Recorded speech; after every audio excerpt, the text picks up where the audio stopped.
For en måneds tid siden havde vi selve dagen. 3. august 2014 markerede 100-året for begyndelsen af 1. verdenskrig. En krig, som blev skudt i gang efter en tid med europæisk sabelraslen om kolonier og grænsedragninger og følelser af at fortjene mere storhed, der aktuelt tilkom ens nation. Træk selv parallellerne til aktuelle situationer, f.eks. østpå. Og en krig, der sprang i gang i et begejstringsrus blandt ikke mindst hovedbetalte frivillige unge mænd, der strømmede til hærene og næsten mindede om kode ungersvende på vej til et læskende og forfriskende slagsmål på kronen. Her var noget, de troede på og ville kæmpe for. Træk selv parallellerne til situationer i f.eks. Mellemøsten. Men også en krig, som i den grad viste sig at være noget radikalt andet, end det nogen havde regnet med. Urkatatrofen er blevet kaldt, og som vi lige hørte historielektor fra RUK, Henrik Jensen, sige, så er 1. verdenskrig udgangspunktet for stort set samtlige andre katastrofer i det 20. århundrede. Henrik Jensen er gæst i Eksistens i dag, og det er litteraturprofessor fra Københavns Universitet, Martin Serlang også. Da krigen begyndte, havde man, ganske som man plejede, sat sin lid til, at kavaleriet nok skulle ordne sagerne. Det var og havde altid været et effektivt angrebsvåben, man havde bare ikke lige regnet med, at der var opfundet et endnu mere effektivt forsvarsvåben, nemlig maskingeværet. Hvis man havde nok af dem langs sin linje, så kunne soldaterne komme nok så meget ridende på store, stærke heste, de ville lynhurtigt blive mejet ned af maskingeværet. Man fandt altså ret hurtigt ud af, at heste ikke var nogen god idé i den her krig, og det bidrog yderligere til fastfrysningen af frontlinjerne, hvor en her måske indtog et par meter af fjendens territorium den ene dag, og så tabte det igen den næste. For på trods af, at man havde den der situation, hvor man ikke kunne bryde igennem fronten på grund af maskingeværet, så blev man ved med at forsøge. Og det er faktisk der, hvad skal man sige, katastrofen folder sig ud med 1. verdenskrig. Man kan kalde det en moralsk katastrofe, at man ikke indså, at det var futilt. At man blev ved med at forsøge, altså siderne skiftede med at have offensiver i forsøget på at bryde igennem, og det kostede kolossalt med liv. Altså, da englænderne angreb ved Somme i juli måned 1916, der mistede de 70.000 mand på den første dag.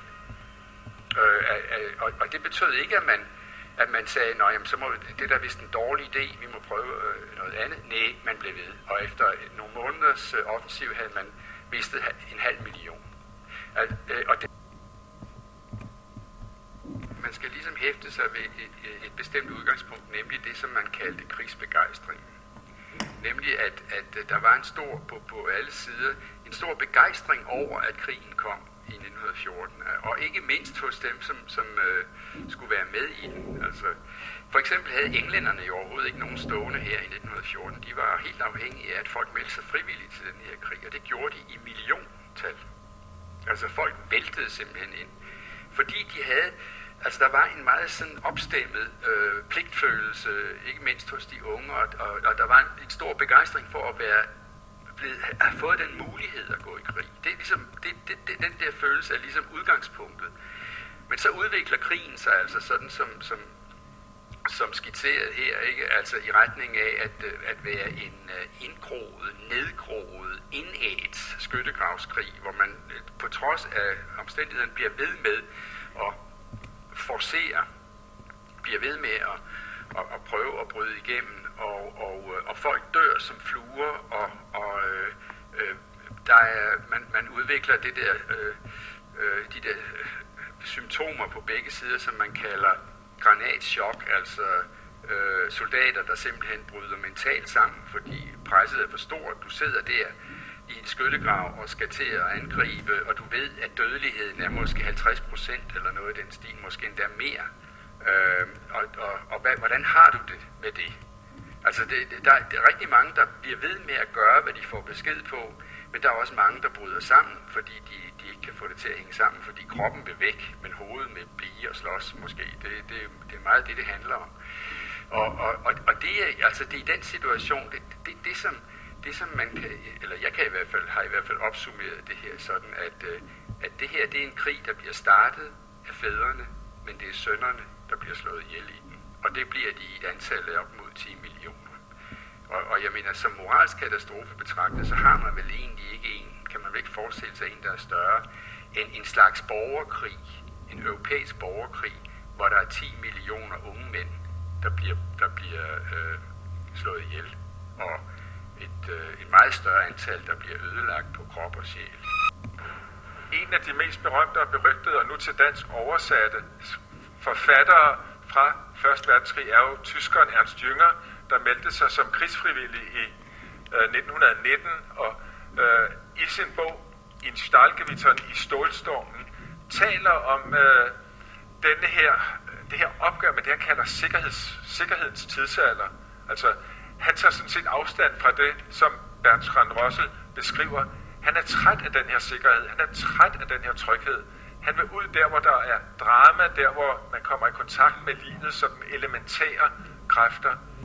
Det er i meget høj grad en tanke, at krigen kunne have sådan en rensende virkning. Altså, det er jo egentlig et begreb, man kender fra kunsten, katarsis eller renselse. Det her er et værk, som kan ryste en så meget, så man starter forfra og på en frisk og med et nyt blik på tingene osv. Og der var mange, der skrev om denne her krig som en renselse, at den kunne gøre op med alle de spændinger, som man oplevede i det her samfund, som var inde i en heftig urbanisering og heftig industrialisering, med skærpede modsætninger mellem klasserne, med skærpede modsætninger mellem kønnene. Der var mange, der ligesom så krigen som et rensende bad, et rensende tordenvejr. Så Ernst Jünger, der taler om stålstormen, Stahlgewittern, eller herhjemme, så kan man jo bare tænke på Jakob Paludans berømte roman, Jørgen Stein fra 1932, som starter ved krigsudbruddet, og hvor han kalder første del af romanen for Torden i Syd. Altså begrebet Torden i Syd er jo ligesom blevet den danske metafor for oplevelsen af krigen, at det var et tordenvejr, der kom til.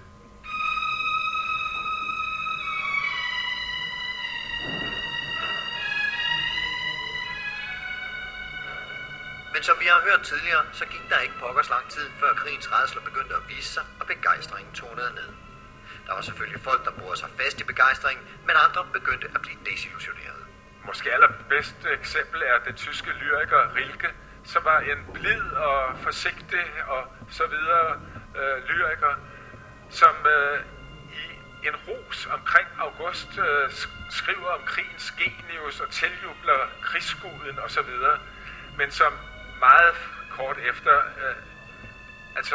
prøver at lægge alt det med krigen bag sig og kun ser dårligdom og så videre i det. Det er ligesom den ene position, den her desillusionering. Den anden position, det er selvfølgelig at bore sig fast i krigsbegejstringen, men også med en forandring i holdningen.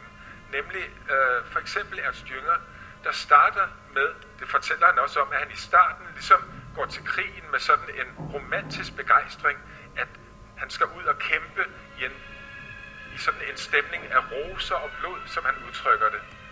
Men det bliver jo ikke roser og blod. Hans første beskrivelse af en kamphandling,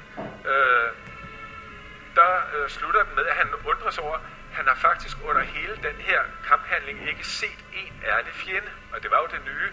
Det var jo ikke kamp mand mod mand.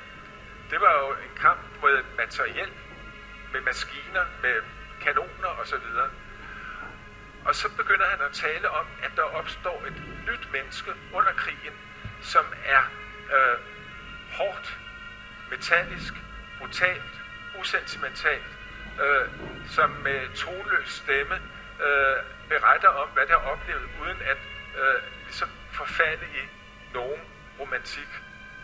Man kan måske kalde det alligevel stålromantik, det ved jeg ikke, men under alle omstændigheder altså skiftet fra sådan en gammeldags romantisk forestilling om ærens valgplads, hvor mænd kæmper mod mænd, ansigt til ansigt, hvor der ikke er nogen formummede skælme, til det her nye materielslag, som man taler om, hvor det er maskiner, hvor menneskene så at sige bare er appendixer til de her maskiner. Altså det vil sige kampvogne, tanks, flyvemaskiner, undervandsbåde, gasmasker og så videre. Bare gasmasken er jo et eksempel på, ja, nu er det ikke nogen god idé at være en uformummet skæld. Det er skam bedre at være gemt bag både panser og gasmaske. Og en af de fremtrædende modeller for, hvad mennesket er, vil og kan, der opstår efter krigen, det er eksistentialismen, hvor blandt andre Heidegger udvikler sine tanker om væren for døden, altså det faktum, at dødsbevidstheden intensiverer livsoplevelsen. Et andet stort skift i vores måde at opfatte os selv og verden, er det, som historielektor Henrik Jensen kalder skiftet fra en vertikal til en horisontal orientering. Man kan jo godt folde krigens resultat ud mere sådan i en kulturel sammenhæng, nemlig i retning af Guds død.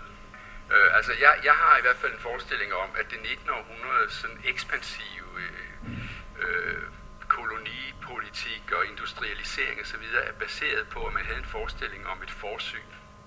At der var noget deroppe, der indrammede, hvad vi gik og foretog os på jorden i Vesten. Og den forestilling, den forsvinder med Første Verdenskrig. Altså der er ikke længere den der efterfølging, den tro på, at der er noget deroppe, at der er noget over mig. Og det er jo et ret væsentligt moment i det der, man kunne kalde autoritetstabet med Første Verdenskrig, at det hele bliver nivelleret lidt. Altså den der vertikale orientering, som samfundet havde med Gud for oven og autoriteter og så videre, der opad afløses af en meget mere horisontal samfundsmæssighed, som jo så også er meget mere lighedsorienteret. Men der er ikke længere den der følelse af, at der er en højere mening. Så kommer der 30'erne selvfølgelig med nogle ideologier, som forsøger at genoplive den der, men det viser sig jo nærmest at være en perversitet. Og det, der ligesom er det grundlæggende udkomme af det er jo, at vi får det individualiserede samfund, hvor det netop handler om den enkelte, og hvor der ikke er nogen særlig sådan basis for fællesskabet, som der jo var med en forestilling om et forsyn om Gud og så videre. Så det er måske den måde, man bedst kan opsummere Første Verdenskrig som en kulturel katastrofe. Der, hvor vi for alvor blev klar over, at livet er meningsløst. Ja, at der er ikke nogen større mening. Der er kun den mening, du kan skabe med dig selv i dit eget liv.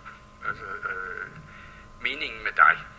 Og det kan jo være noget med karriere og penge og succes og så videre, men der er ikke længere den der forestilling om, at man er en del af noget større, og at der er et mål med det hele og sådan noget.